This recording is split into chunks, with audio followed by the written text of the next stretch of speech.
第一个就是找音效，那找音效的话，大部分找音乐，像这次的话，我们通常都是先读完剧之后，看里面的音效是什么，里面会需要的一些音效是什么。那比如说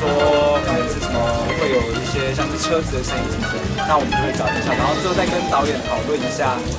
需要的背景音乐，或者是有一些是不需要背景音乐，有些需要背景音乐，那我们就会去找这些背景音乐来衬托整个剧。然后之后是静听的时候嘛，我们会第一个我们就是播音效，还有就是演员的麦也是由我们在控制。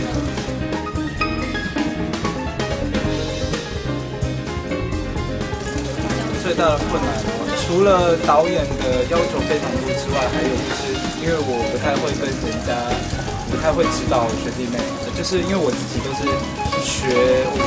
完东西之后就自己做事情的，所以我不太会知道怎么该跟人家沟通，就是说，你这个该怎么做会比较好。我最怕就是跟人家说了之后，他们会觉得我太凶了。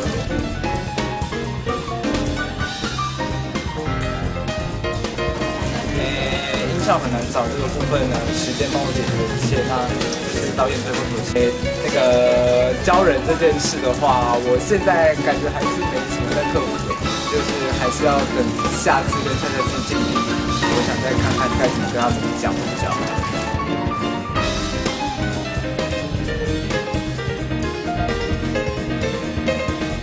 心得就是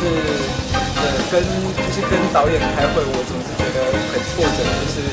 好像怎么找都找不到他需要的东西，会继续努力啦，就是会有一个机会给我去带人，就是带一组人，然后看看就是一起做事情，因为这个是一个难得的经验。